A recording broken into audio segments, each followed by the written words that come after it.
Hi Taurus, welcome to your end of November 2016 General Tarotscope.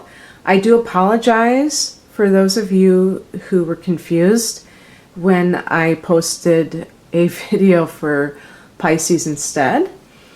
It was pretty funny because I think somebody gave me a thumbs up, so apparently they enjoyed it anyway, but then I got like some thumbs down for, I guess, making a mistake. So really, it's kind of like weird to me. I sometimes I thumb down videos because of the philosophical differences I have. If I think somebody has the wrong attitude about something, but it's really good to be conscious of every time that you do that, because people take time to make videos, and it really is harder than you think it is.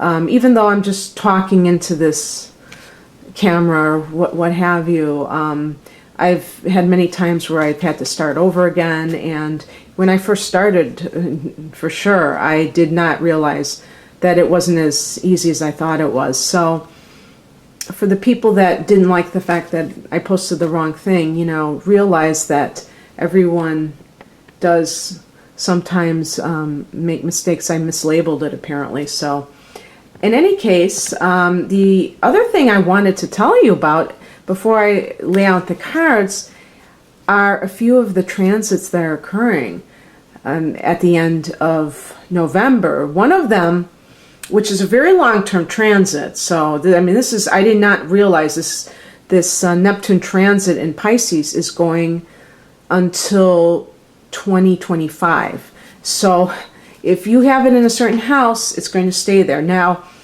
I'm not, I don't want to get too much into houses, because if you're a sun in Taurus and you're watching this, it's not going to necessarily be what your natal chart would say, because your natal chart could have any rising sign, no matter if you are a sun in Taurus. So you may have Pisces rising, and that might be in your first house or your 12th house or what have you. So in any case, but maybe I did make it confusing by even bringing that up. This is a general reading, so when I talk about transits, it can only be talked about in general terms. It's not going to affect everybody in the same way. But this, in general, the Piscean house for the sign of Taurus is the 11th house of hopes and wishes, okay? And this is a house which I had heard about, because I know that Aquarius rules this house. So I knew that it was a house of the collective, of, mass consciousness, but in, the material world sense. It's the house of groups, group associations, friendships, multiple people. And even electronics, though they talk about the internet being the third house, I initially heard that it was the 11th house. So maybe both of them in some ways is connected to the internet. But electronics, because Aquarius is associated with inventors, and because one of its rulers besides Saturn is Uranus, there's that electricity. That's what Uranus is all about. So any kind of gadget, I suppose, electronic gadget especially. But that I read somewhere that the 11th house is the house of hopes and wishes. Well, not just hopes and wishes, but the luckiest house, okay? And I thought it would be the 9th house that Jupiter rules, Sagittarius. But no, they say the 11th house. And so now I'm really starting to warm up to the 11th house. And so you have Neptune in this house for a very long time, okay? So Neptune is very idealistic, but it can be delusional, okay? So you see, it can go from one extreme to the other. Idealism is, thinking that the utmost about everything in life. Just the highest regard for what you can achieve, what other people are all about. That's what being idealistic is about. Now, when you don't see other people as they really are, that's being diluted, right? So there's like one extreme or the other. And this is what Neptune can bring. And sometimes when I look at a personal chart, if I see a lot of afflictions or, challenging aspects to Neptune, the person can have a hard time really seeing people as they are, judging situations appropriately. They can tend to be either too idealistic or, in a similar vein, that they tend to lie to themselves. And, with delusion, they might, say that their partner is all these good things when really their partner is very troubled, and they can't see that. And it doesn't mean that a troubled person is a bad person, but it can be a very negative relationship, and they refuse to see that. So you have this in your house of hopes and wishes. So basically, you may have, whenever Neptune entered that house, which I think it was about 2011-12, whenever that was, just started to really maybe think about your ideal life. And it's, in the last few months, when it was retrograding Neptune, you may have had kind of the veil ripped off of you, and you kind of said, whoa, maybe I can't make this come true. And now the veil's coming back on. My feeling is that as long as you are very aware of the need to make every dream that you have realistic in terms of, like, there are action steps you can take, there are things you can do, then you'll be fine. If you're just daydreaming and you have no practical plan to make these things happen, and you think it's all just going to drop in your lap, then you may be fooling yourself. They say pray and get your feet moving. So you have to take the necessary steps along with being a visionary. So that's what I would say about that transit. And then you have two situations with Sagittarius, because the sun goes into Sagittarius on the 21st of November, and then you have the new moon there on the 29th. And so this is the 8th house. The 8th house is the house of sex, death, and other people's money. The house that Scorpio rules. So inheritance issues, it could be relationship issues that have to do with sexuality or other types of intimacy. You did have this Saturn transit for 2.5 years, Saturn in Scorpio in the recent past. That was testing the relationship sector.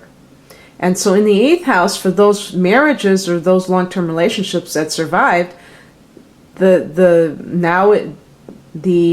emphasis is on intimacies on a deeper level.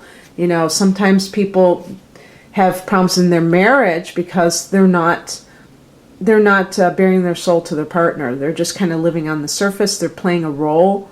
Especially if they have children, I'm the mother, you're the father, and not being vulnerable with one another, not, sharing emotionally with the other person, not trusting them to be able to do so, and that's what causes problems. So maybe you'll have new beginnings in this area. Your spouse could get a raise too, or a new job. Okay. Inheritance, that's the theme. Just like what I said. Just like what I said. Bam!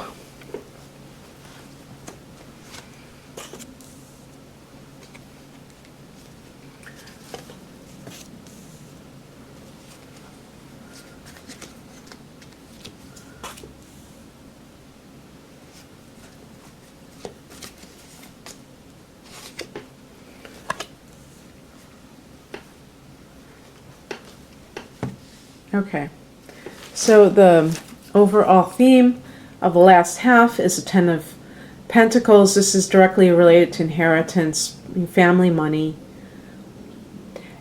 For some people, it could be working in the family business. okay? And, or just personal wealth. This could speak to personal wealth. Very prosperous card. And then when I look at the recent past, another Pentacles. This is the Ace of Pentacles, a beginning, a new beginning, the portal. I'm recording this on 11/11. Now I'm fast approaching 11/11 in the time of this video so far. I can't stop it at that point. Too bad. Maybe I'll stop it at 22/22. 22 is another master number like 11. And 33. I don't know if 44 is. But 44, I think, is an angel number, or is that 444? I digress.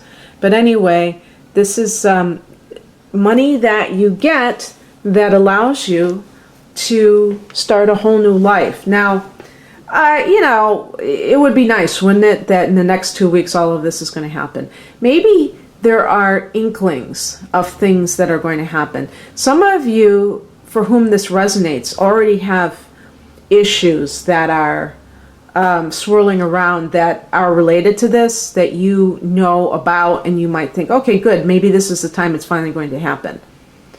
And I have Taurus rising, so I totally get that.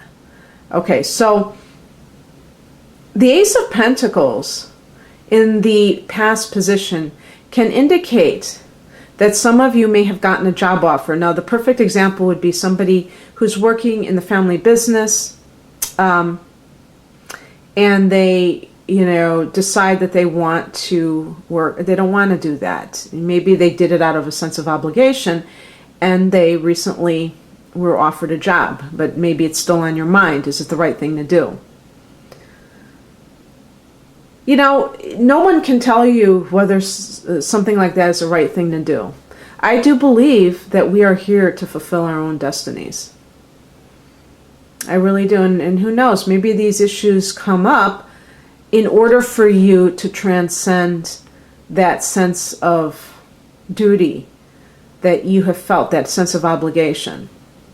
Because when you really are doing something that you're happy about, even if it's like quote unquote sacrificial, there's no sense of loss involved. You're so happy to do it.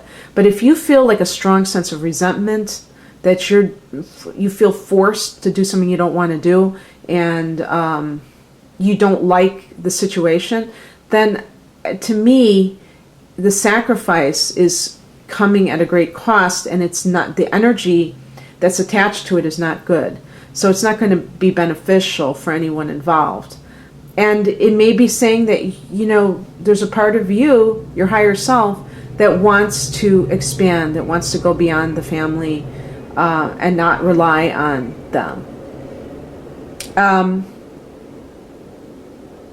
For some people, this could simply mean that, you know, some kind of money came through. It could even be like a loan, but I always think of this Ace of Pentacles as something coming just unexpectedly even.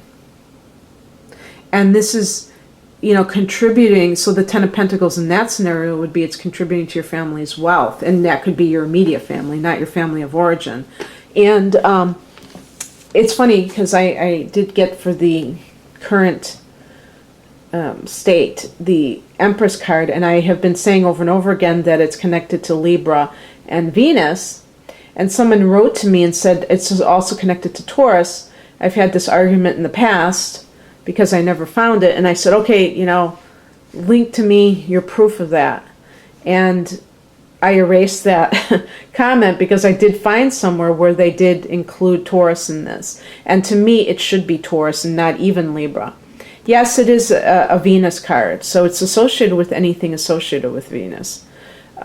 Creativity, art, but also the sensuality. Venus is about pleasure, the pleasure principle, okay? But Taurus, it's supposed to be a mother energy, the earth mother. So Taurus, it would be an earth mother versus Libra. So we'll say that's you, Taurus. And there's a real connection with those other two cards that you are able, there's some reason why you're able to revel in comfort and indulge in pleasure. There's a reason. There's something that has transpired so positive that you're able to do that. Now, very interestingly, let's look at the higher perspective. The higher perspective is the Four of Cups. This is a card of somebody who is satiated and dissatisfied. So the funny thing is, the Pentacles relate to the physical realm, including the body, and the Cups relate to the emotions. So if there's some kind of relationship, you know what I was thinking just now, maybe you did get married even to a fellow earth sign, some of you, which would be compatible in certain ways because, you know, you both are on the same page when it comes to managing resources or thinking of resources. So that would be another Taurus, Virgo, or Capricorn. But something is lacking.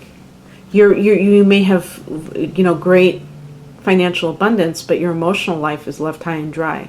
Okay, this person, see his expression. He seems very just bored, dissatisfied, and this is a lot of times what happens to people that focus too much on the material. Now, it doesn't have to be. I'm not picking on Taurus. This could be any sign that does this. But I'm speaking to you because that's the card that I drew as the spiritual message. So, you know, you look at that Ten of Pentacles and then you see the Four of Cups and you see that it's not enough, whatever it is. And then below that, we have the Wheel of Fortune in reverse. So what comes up must go down. And this is what I'm talking about when I'm talking about, you know, we're celebrating certain things. Oh, wow, you know, I married this person. They're loaded. And then, oh, I didn't realize that they just look at me as an object. I'm just one of their objects. I saw one of these great cheesy movies, and I don't think oh God, I wish I could remember. Some of you might remember this. I haven't owned a television, where I could actually access regular television in over 7 years. So this may have been way back then. Time goes so quickly, but it was with Melissa Gilbert. It was one of those TV movies. And she was married to this guy and he had all this money. It's probably from one of those romance novels or something. And it was so fun because it was so tacky, you know. And Melissa Gilbert is a Taurus, by the way. And I think that's why people like her so much, because she's so down to earth. And this whole movie was about this trophy wife. It might have been called Trophy Wives. But it was fun, you know, because it was so, you know, sleazy and everything. And it was just fun. Sometimes those things are fun. Now, that's what this card would represent, because I personally think that the Wheel of Fortune in reverse, or in the challenge position, isn't so much, I don't think that when you get a really positive card and it's in a challenge position that it's going to negate the positive qualities of it, but it's showing the downside of getting what you want, okay? And that's the thing, you know, be careful for what, you know, of what you wish for, because you might just get it. And, you know, I've said this before, you know, the Buddha talks about the 4 causes of suffering or something like that. One of them is not getting what you want, and one of them is getting what you want. And one of them is, you know, getting what you don't want, and it gets kind of convoluted and confusing, but it does make sense when you really think about it. Because even if it's something good, sometimes there's a letdown, because, you know, and this is what I was talking about with, you know, Neptune in the 11th house. Also be careful of not building up all of your dreams as being so perfect that if you ever realize any of them, the realization of the dream is not such a letdown, because you know, life is a wonderful thing. It's just that there is yin and yang. There's There's light and dark. There's all kinds of opposing forces. And this is, and it's funny because the wheel is kind of like that. The circle represents that churning energy, and it's really about the spiritual side of life, I think, ultimately, and then you can enjoy the physical more. That's the paradox. But if you just focus on the physical, then, it has a satiation point. The advice is the Four of Wands, and that is a card of a happy marriage and a happy home. So that should always be the yardstick for any type of relationship that you're looking for, or job situation. Because, if you're working for someone in your family or some kind of a situation that's similar to that, and you hate what you're doing, when you go home, you're going to create negativity in your household. Even if you don't, rage or break things, people are going to know that you're unhappy, and it's going to poison the atmosphere. So it's very important to make yourself happy, because it's actually a thoughtful thing for other people, because you will make other people happy when you feel like you are fulfilled and you're doing what you want to do. That will, just by extension, give it to other people. But if you're trying to be a martyr and do something so that other people will like you, so you're not perceived as the bad guy, the selfish person, you're going to poison your household, likely. It's going to be very hard not to, because you're going to have resentment. You're going to have a feeling that you're trapped. And, people sometimes become self-destructive when that happens. They start to, try to escape because they feel trapped. So when you feel free, you have no reason to escape. And so you tend to be doing very good things in your life outside of whatever your work is. So just a thought. And this goes for personal relationships too. The Ten of Pentacles could even be an arranged marriage. Somebody, your family wants you to marry a certain person and you want to marry somebody else. That could be one of those things too. And that you're struggling with. The outcome, another Pentacles card, Page of Pentacles. So this could actually be in terms of messages that are received. For some people, the Ace of Pentacles could be an offer that you haven't yet accepted. And so you may decide to take them up on it and have that conversation. Maybe you've met somebody who is an earth sign or has an earthy kind of demeanor. Maybe you're gonna be talking to them some more. This page can also represent money as well. It can be, sometimes it's like a sum of money that comes so that you can get training, like for schooling. If that's something that you've been trying to get, maybe that comes through. So there's all sorts of possibilities here, but this is a very overall Taurian reading in a lot of ways, because there are a lot of pentacles, there's a lot of sensual comfort. Even the Wheel of Fortune, though it's associated with Jupiter, it's associated with abundance and good luck and things like that. So sounds good, Taurus. Hope you enjoyed this. If you'd like a personal reading, please click on the link below. Otherwise, have a great rest of November. Bye.